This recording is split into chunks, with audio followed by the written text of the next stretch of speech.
एक जो है 1 नंबर संश्लेषित बहुलक। वैसे बहुलक जो प्रयोगशाला में बनाए जाते हैं संश्लेषित बहुलक कहलाते हैं, जैसे में पीवीसी, टेफ्लॉन, नायलॉन, बेकेलाइट। चलिए अगला क्वेश्चन जो है, बहुलक कितने तरीके से संश्लेषित किए जाते हैं? तो बहुलक 2 तरीके से संश्लेषित किए जाते हैं। पहला है योगशील बहुलीकरण और दूसरा है संघनन बहुलीकरण। योगशील बहुलक, जो योगशील बहुलीकरण है वो क्या है? तो ये ऐसे यौगिक होते हैं जिनमें अणु द्विबंधिक युक्त अणु होते हैं, जैसे में एथिलीन। मतलब कहने का अर्थ है कि ये ऐसे यौगिक होते हैं जिसमें द्विबंधन दो बंधन वाले यानी डबल बॉन्ड होते हैं, जैसे में एथिलीन। यहाँ पे देखिएगा, जब एथिलीन को गर्म किया जाता है तो पॉलीथीन में बदल जाता है, यानी कह सकते हैं कि एथिलीनों के समूह को पॉलीथीन कहा जा रहा है। यानी क्रिया करके कई एथिलीन जो है जुड़ के पॉलीथीन, एथिलीन मतलब एक, अब पॉलीथीन मतलब बहुत सारा एथिलीन का समूह। चलिए अगला क्वेश्चन जो है, योगशील बहुलक। योगशील बहुलीकरण के द्वारा प्राप्त बहुलक योगशील बहुलक कहलाता है, जैसे में पॉलीथीन। चलिए अगला क्वेश्चन जो है, पॉलीएथिलीन या पॉलीथीन क्या है? तो यह एथिलीन नामक असंतृप्त हाइड्रोकार्बन का बहुलक है, जिसमें क्या किया जाता है, एथिलीन को गर्म किया जाता है ऑक्सीजन की उपस्थिति में 473 सेल्सियस केल्विन पर, तो ये बदल जाता है पॉलीथीन में। ठीक है। चलिए अगला क्वेश्चन जो है, पॉलीप्रोपिन क्या होता है? तो नाटा ने 1960 में इसकी खोज की थी, और जब प्रोपिन को गर्म किया जाता है Al3 प्लस TiCl4 के उपस्थिति में 373 केल्विन पर, तो ये बदल जाता है पॉलीप्रोन में। ठीक है। चलिए अगला क्वेश्चन दोस्तों, यहाँ इसका उपयोग देख लीजिए, बोतल में, पानी पीने वाले ग्लास में, खाने और कई सारा इसका उपयोग है। अगला क्वेश्चन जो है, पॉलीएस्टाइरीन। तो पॉलीएस्टाइरीन एक पारदर्शक बहुलक है। इसमें खाद्य सामग्री को रखने वाले सामान और क्या दोस्तों, रेडियो टीवी के ढांचे यानी टीवी के खोल बनाए जाते हैं। ठीक है। यहाँ पर देखिएगा, जब एस्टाइरिन को किसके C6H5CO के होल्टवाय O2 के उपस्थिति में गर्म किया जाता है तब तो पॉलीएस्टाइरिन बनता है। चलिए अगला क्वेश्चन जो है, टेफ्लॉन। ये दोस्तों तो आप याद ही कर लीजिएगा, टेफ्लॉन। एथिलीन के चारों ओर हाइड्रोजन परमाणु को फ्लोरीन द्वारा प्रतिस्थापित करने पर टेट्राफ्लोरोएथीन बनता है, जिसका सूत्र यहाँ पर बनता है। इसी को हम लोग क्या कहेंगे, टेफ्लॉन कहेंगे। और यहाँ पर देखिएगा, टेट्राफ्लोरोएथीन को गर्म किया जाता है NH4S2O8 के उपस्थिति में, तो हमें टेफ्लॉन प्राप्त हो जाता है। टेफ्लॉन एक अत्यंत उपयोगी प्लास्टिक है। ये अदहनशील पदार्थ यानी खाना पकाने वाले बर्तन में, न कि चिपकने वाले बर्तन, मैंने ये ऐसा प्लास्टिक होता है ना कि जो खाना पकाया जाता है उसके लिए इसका उपयोग किया जाता है। चलिए अगला क्वेश्चन जो है, पॉलीवाइनिल क्लोराइड, जिसको पीवीसी भी बोलते हैं। तो दोस्तों देखिएगा, जब वाइनिल क्लोराइड को पेरोक्साइड की उपस्थिति में गर्म किया जाता है तो पॉली यानी पीवीसी प्राप्त होता है। ठीक। चलिए अगला पॉइंट समझिएगा, एसिटिलीन को गर्म किया जाता है किसके, HCl की उपस्थिति में। मतलब कहने का मतलब है कि जब एसिटिलीन और हाइड्रोक्लोरिक अम्ल को गर्म किया जाता है HgCl2 के उपस्थिति में, तो वाइनिल क्लोराइड बन जाता है। अगला क्वेश्चन जो पीवीसी एक कठोर बहुलक है, यह विद्युत रोधी भी है। इसका निर्माण केबल जमीन से पानी निकालने वाले पाइप के रूप में किया जाता है। अगला क्वेश्चन जो है पॉलीएक्रिलोनाइट्राइल, पॉलीएक्रिलोनाइट्राइल।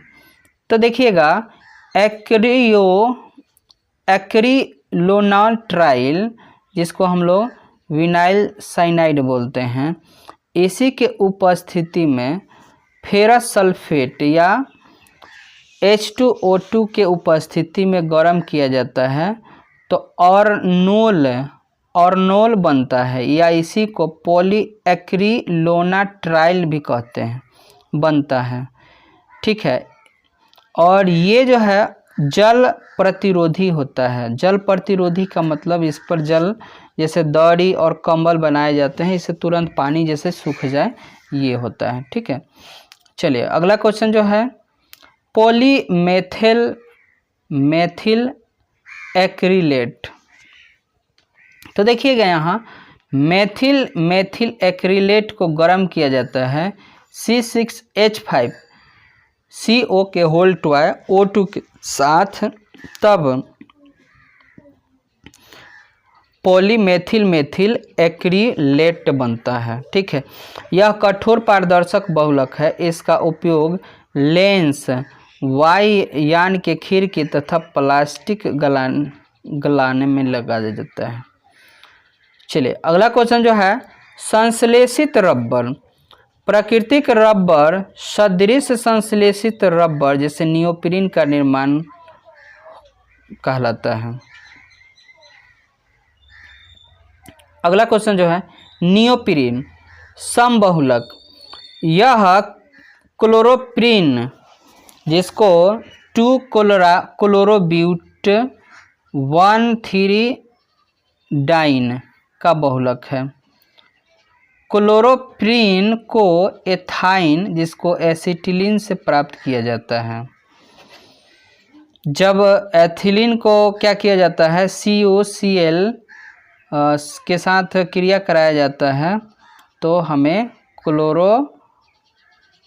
क्या मिल जाएगा, क्लोरोप्रीन मिल जाता है। चलिए इसका उपयोग है विद्युत रोधी है, ये तार बनाने में, गाड़ी के टायर बनाने में किया जाता है।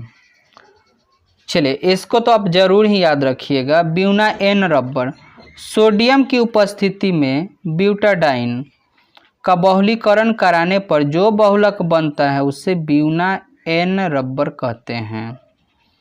जिसका यहाँ पर आप देख लीजिएगा, ये वाला सेम और ये वाला सेम, इसी को सोडियम के उपस्थिति में गर्म कीजिएगा तो ये बन जाएगा। ठीक, अगला क्वेश्चन जो है ब्यूना एस रबर। कार्बनिक परऑक्साइड की उपस्थिति में ब्यूटाडाइन एवं एस्टाइरिन को दोस्तों फिनॉल एथिलीन कहते हैं के बहुलीकरण के बाद ब्यूना एस रबर बनता है, जो कि यहाँ पर आप देख सकते हैं। ठीक, ब्यूना एस दो भिन्न भिन्न बहुलकों के संयोग से बनते हैं और इसका उपयोग बरसाती जूतों में, बूटों में क्या होता है ना, जूते के जो तलवे में बूट बनाने में किया जाता है। संघनन बहुलक।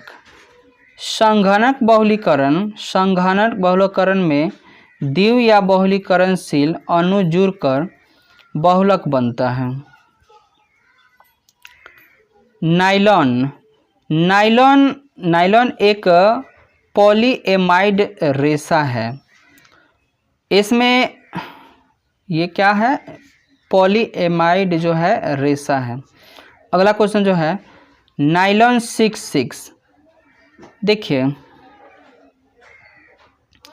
नायलॉन 66 को बनाने के लिए एडिपिक अम्ल का संघनन हेक्सामेथिलीन डाइएमीन से किया जाता है, तब जाके नायलॉन 66 बनता है।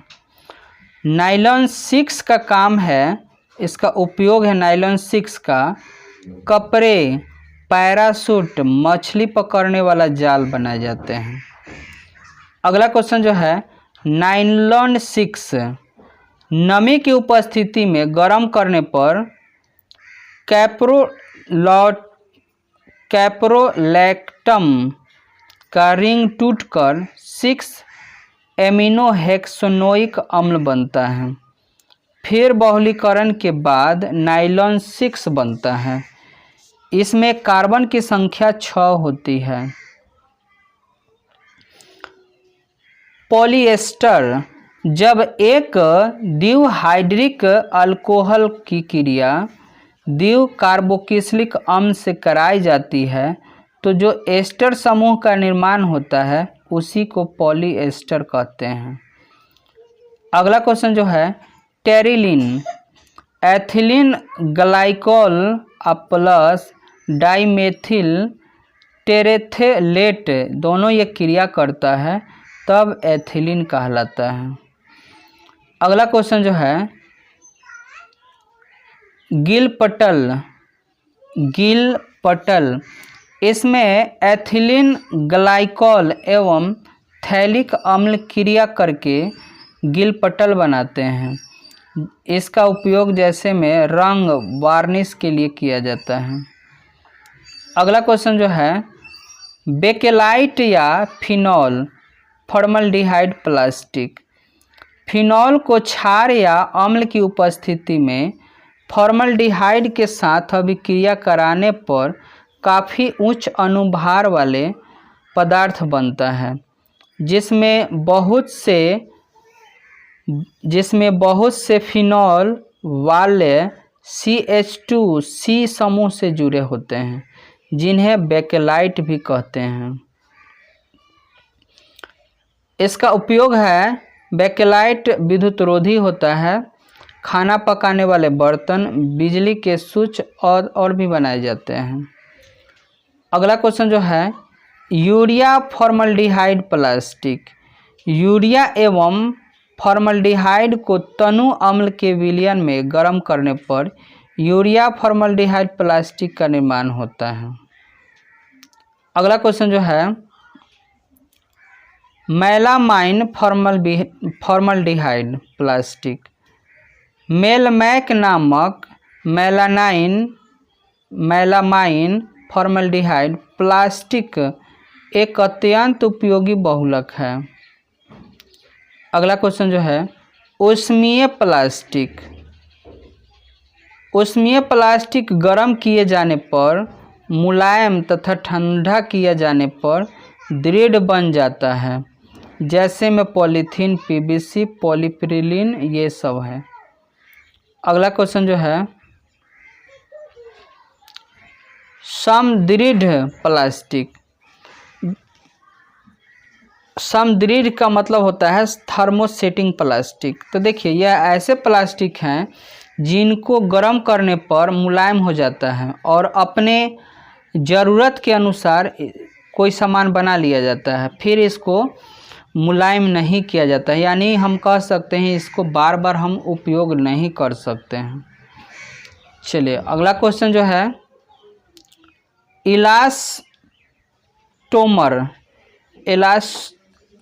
इलास्टोमर क्या है? तो वैसे बहुलक जिसमें बल के द्वारा आसानी से वैसे बहुलक जिसे बल के द्वारा आसानी से फैलाया जाता है और बल हटा देने के बाद फिर अपनी पहली वाली आकृति में आ जाता है, उसी को इलास्टोमर कहा जाता है। जैसे में देखिए यहाँ पर आपका है प्लास्टिसाइज, जैव निम्नीकरण बहुलक। तो बहुलकीय अपशिष्ट पदार्थ से मृदा को दूषित से बचाना, कहने का मतलब है कि मिट्टी में जो है ना प्रदूषण बढ़ता है पॉलीथीन वगैरह के, इसी को कम करना जैव निम्नीकरणीय बहुलक कहलाता है। अगला क्वेश्चन जो है पॉली बी हाइड्रोक्सी ब्यूटीरेट सह बीटा हाइड्रोक्सी वोलेरेट। तो ये बहुलक 3 हाइड्रॉक्सी ब्यूटेनोइक अम्ल तथा 3 हाइड्रॉक्सी पेंटेनोइक के सहबहुलीकरण के द्वारा बनता है। नाइलॉन 2 और नाइलॉन 6 यह बहुलक ग्लाइसिन तथा 6 एमिनो हेक्सानोइक अम्ल का सहबहुलक होता है।